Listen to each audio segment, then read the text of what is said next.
अक्सर आपने देखा होगा कि कोई भक्ति करता है तो समाज उसे ताने देता है कि बिल्ली 100 चूहे खा के हज को चली। गंदगी से निकलकर कोई शिव शक्ति में विलीन हो जाए, यही उसका असली रूपांतरण होता है। यही सत्य साधना की सबसे ऊंची उड़ान होती है। और समाज ताने मारता है कि बिल्ली 100 चूहे खा के हज को चली। तो उस शरीर रूपी आत्मा को क्या करना चाहिए जब उसके साथ इस तरह से लोग बोलते हैं? तो मौन और तेज में देना चाहिए, उनसे उलझना नहीं चाहिए। समाज को कोई जवाब नहीं देना चाहिए, बल्कि अंतर तेज और कर्म की शुद्धता से ही जवाब देना चाहिए। क्योंकि जो आत्मा सच में शिव शक्ति में विलीन हो गई हो, उसे न आलोचना छूती है और न ही प्रशंसा बांधती है। जो आत्मा गंदगी से निकली है, उसका क्या होता है? वह तपकर हीरा बनती है। जिसने पाप देखा हो, जिसने मोह से जूझा हो, उसी ने भक्ति का अमृत सबसे गहरा चखा होता है। वह ब्रह्म नहीं, वह पर ब्रह्म बन जाता है, मतलब अपनी चेतना को पा जाता है। जो लोग कहते हैं भ्रम बन गया है, उन्हें ये नहीं पता कि जो पूरी तरह आत्मा में उतर गया हो, वो अब भ्रमित नहीं होता, वो ब्रह्म में स्थित होता है। वह शुद्ध हो गया और उसका अतीत उसी क्षण मिट गया। शिव में जो एक बार समर्पित हो गया, उसका कल नहीं रहता, वो अब का दिव्य प्रकाश बन जाता है। जैसे साधना में जो लीन रहते हैं, उन लोगों को समाज को क्या उत्तर देना चाहिए? हाँ, मैंने 100 चूहे खाए होंगे, पर अब मैं उसी अंधकार से सीखकर प्रकाश बन गया हूँ और अब मेरा हर श्वास सिर्फ शिव शक्ति का स्मरण है। कल पाप में डूबा था, लेकिन आज प्रभु में डूब गया। अब मैं नहीं, सिर्फ शिव शक्ति है। और अंत में वो साधक क्या बन जाता है? वो मुक्त हो जाता है, क्योंकि उसने अपने अंधकार को आत्मा से जला दिया। वो प्रेम बन जाता है, क्योंकि उसने भीतर की घृणा को छोड़ दिया। वो खुद शिव शक्ति बन जाता है, क्योंकि उसने स्वयं को त्याग कर पूर्णता को स्वीकार कर लिया। एक पापी, भटके हुए, एक अपवित्र जीवन जीने वाले इंसान को शिव कृपा से मोक्ष मिलता है। एक कहानी से सुनते हैं शिव भक्त हठ कुंवर की, जिससे बताया गया कि किसी का अतीत कितना भी गंदा क्यों ना हो, अगर अंत में सच्चे भाव से शिव को पुकारे तो महादेव सब पे कृपा करते हैं। ऐसी कई सारी हमारी उदाहरण के लिए कहानियां हैं जो हमारे शास्त्रों में लिखी हुई हैं। शिव भक्त हटकेश्वर की कहानी। कुंवर नामक एक शिकारी था। वह जंगल में पशुओं का शिकार करता था।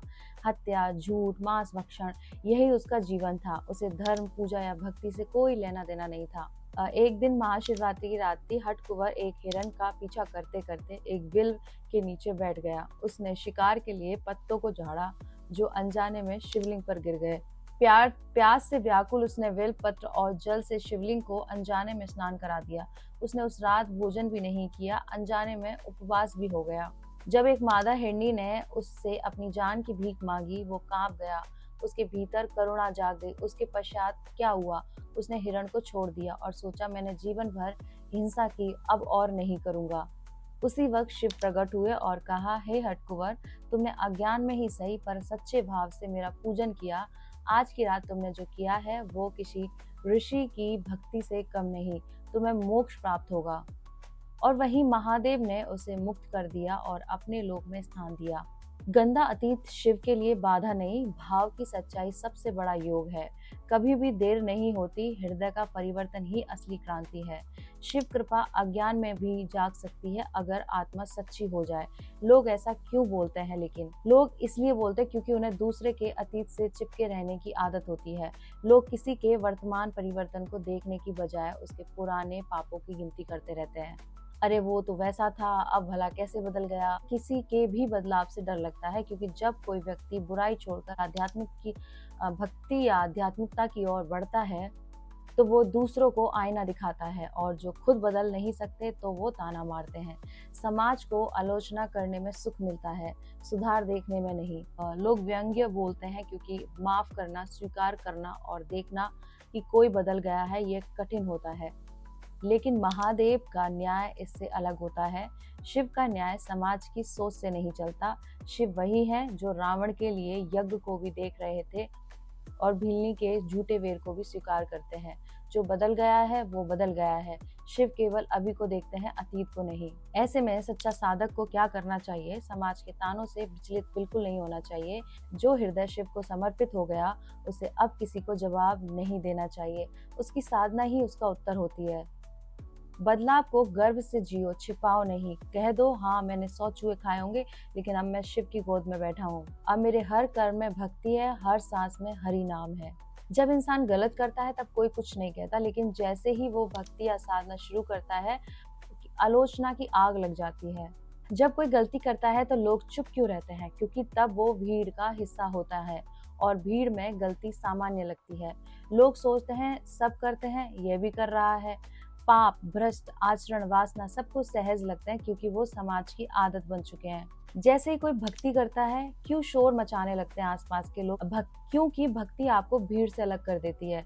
अब आप शांत होते हो, पवित्र होते हो, भीतर देखते हो और यही दूसरों को असहज कराता है, मतलब अनकंफर्टेबल फील कराता है। आपका भक्ति मार्ग दूसरों को निष्क्रिय आत्मा को झिझको है। आप उनका दर्पण बन जाते हो और लोग दर्पण से भागना चाहते हैं, इसीलिए उस पर पत्थर फेंकते हैं। आलोचना क्यों तेज होती है? क्योंकि शिव भक्त का मौन भी गरजता है। लोग जान जाते हैं कि अब ये बदल गया है और वो सच्चाई के रास्ते पर है। अब आलोचना नहीं करेंगे तो उनका झूठा जीवन, झूठा अहंकार और पाखंड खुल जाएगा। एक शिव भक्त का उत्तर क्या होना चाहिए? जवाब न दो तब करो। मैं अब किसी को कुछ साबित नहीं करना चाहता या चाहती। मैं बस शिव को समर्पित हूँ। आलोचना शिव की कृपा समझो, वो तुम्हें तपा रहे हैं। वो मेरे जीवन का कोयला निकाल रहे हैं ताकि मैं हीरा जैसे चमक सकूं। अपने भीतर ध्यान रखो, बाहर के शोर से नहीं हिलना है। अपने भीतर ध्यान में रहो और बाहर के शोर से बिल्कुल भी नहीं हिलना है। गलत था तो सब मौन थे, अब शिव से जुड़ा हूँ तो सब प्रश्न है। पर अब मैं उतर नहीं, अब बस मैं जप हूँ। इस तरह से आपने समाज में सारी घटनाएं देखी होंगी अपने आसपास, कि जब अभी एक लड़की का किस्सा रहा है, हर्ष हरिशारिया, फिल्म इंडस्ट्री से थी वो, लेकिन उसने वो सब छोड़ा, महाकुंभ में गई, भगवान की चीजें अपनाई और धर्म पे चल रही है। तो उसके साथ भी बहुत घटनाएं हुई। तो ऐसे ही होता है, लोग पीछे की चीजों को निकालते हैं और अब जो वो है उस पे लांछन लगाते हैं। तो ये समाज का आईना है, क्योंकि आईने में आदमी खुद को देखता है पर खुद के सच मतलब शिव को नहीं देखता है, जो उसके अंदर ही बैठे होते हैं। तो ये समाज का दोगलापन है एक तरीके से, और वो चाहता है कि हमेशा वो गलत ही चीज़ को प्रमोट करे और गलत ही चीज़ को देखे, क्योंकि यही कलयुग की सबसे बड़ी विडंबना है। सच्चे का साथ देने वाला कोई नहीं है सिवाय भगवान के।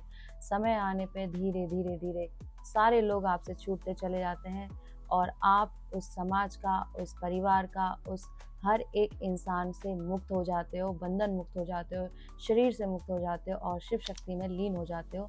तब आपको ये पूरी दुनिया एक प्रपंच और झूठ दिखाई देने लगती है और आपको लगता है कि यहाँ पर कोई किसी का नहीं है, सिर्फ है। जो भी सच्चे साधक हैं उन्हें बिल्कुल डरने की ज़रूरत नहीं है। वो ऐसे ही अपनी भक्ति करते रहें और ये आलोचनाएं तो आएंगी, क्योंकि यही है जो तुम्हें प्रूफ करती है कि तुम सही रास्ते चल रहे हो। और आओ मेरे साथ बोलो, ओम नमः पार्वती पते, हर हर महादेव, शिव शंभो।